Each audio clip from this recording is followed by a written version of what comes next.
हरियाणा की 22 साल की लड़की की एक डरावनी हॉरर स्टोरी हिंदी में सुनाता हूं। मनीषा की दहशतनाक रात पार्ट 1। हरियाणा के एक छोटे से गांव में मनीषा नाम की 22 साल की लड़की रहती थी। भूतों के किस्से पसंद हैं? राम कुमार चैनल को अभी सब्सक्राइब करें। नई और डरावनी कहानियों के लिए घंटी दबाना न भूलें। राम कुमार, जहां डर का नया पता है। धन्यवाद। वह बहुत ही चंचल और हंसमुख स्वभाव की थी, लेकिन उसके गांव के बाहर एक पुराना जर्जर कोठा था, जिसके बारे में कहा जाता था कि वहां आधी रात को औरत की सिसकियां सुनाई देती हैं। लोग कहते थे कि उस कोठे में कई साल पहले एक औरत की रहस्यमयी मौत हुई थी और उसकी आत्मा अब भी वहां भटक रही है। मनीषा को भूत प्रेत की बातें कभी सच नहीं लगती थी। एक दिन दोस्तों के साथ हिम्मत दिखाने के लिए उसने कहा, आज मैं उस कोठे में जाकर दिखाऊंगी कि वहां कुछ भी नहीं है। उस रात 12 बजे अकेले टॉर्च लेकर मनीषा उस पुराने कोठे में चली गई। जैसे ही उसने दरवाजा खोला, एक अजीब ठंडी हवा उसके चेहरे से टकराई। अंदर घुप अंधेरा था और दीवारों पर पुरानी फटी हुई तस्वीरें लटक रही थीं। अचानक उसे पीछे से पायल की छन छन सुनाई दी। मनीषा पीछे मुड़ी, लेकिन वहां कोई नहीं था। डरते डरते उसने कहा, कौन है वहां? तभी अंधेरे से एक औरत की धीमी हंसी गूंजी। मनीषा, तू आ ही गई। मनीषा के हाथ से टॉर्च गिर गई और वह कांपने लगी।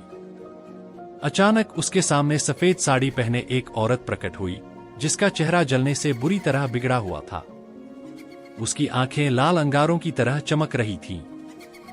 वह औरत चीखते हुए बोली, इस कोठे से कोई जिंदा नहीं लौटता। अब तू भी यहीं रहेगी मेरे साथ। मनीषा डर के मारे चीख पड़ी। गांव वालों ने अगले दिन देखा कि कोठा अंदर से बंद था। जब दरवाजा तोड़ा गया तो वहां सिर्फ मनीषा की टूटी हुई चूड़ियां और जमीन पर बिखरे लंबे बाल मिले। कहा जाता है, आज भी उस कोठे में रात के सन्नाटे में मनीषा की चीखें गूंजती हैं। मनीषा की वापसी। गांव में उस रात के बाद एक अजीब सन्नाटा छा गया। सबको पता था कि मनीषा अब जिंदा नहीं है, लेकिन उसके गायब होने का सच कोई जान नहीं पाया। लोग कहते थे कि उसकी आत्मा उसी पुराने कोठे में बंध चुकी है। कुछ ही दिनों बाद गांव वालों ने अजीब घटनाएं नोटिस करनी शुरू की। आधी रात को गांव की गलियों में पायल की छन छन गूंजती।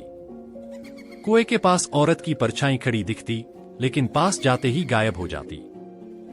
घरों की खिड़कियां अपने आप खुल जाती और अंदर से किसी लड़की की कराहने की आवाज आती। एक दिन गांव के पंडित जी ने कहा, यह मनीषा की बेचैन आत्मा है। वह शांति नहीं पा सकी है। उसकी आत्मा अब बदला लेने पर उतारू है। उसके बाद से गांव के नौजवान एक एक कर रहस्यमयी तरीके से गायब होने लगे।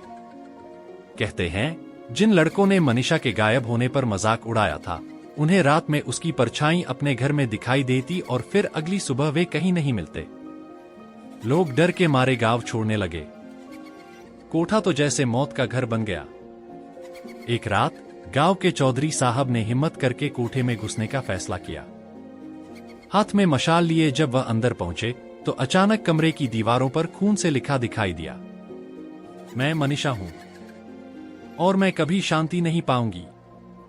अचानक पीछे से वही जली हुई शक्ल वाली औरत प्रकट हुई और चौधरी साहब की चीख पूरे गांव में गूंज गई। उसके बाद से गांव पूरी तरह उजड़ गया। आज भी वह कोठा खंडहर के रूप में खड़ा है।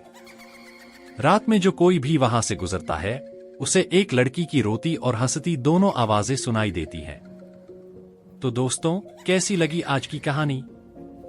अगर आपको डरने में मजा आया तो राम कुमार चैनल को अभी सब्सक्राइब करें और घंटी दबाना न भूलें, ताकि हमारी कोई भी नई और डरावनी कहानी आपसे मिस न हो। मिलते हैं अगली बार एक और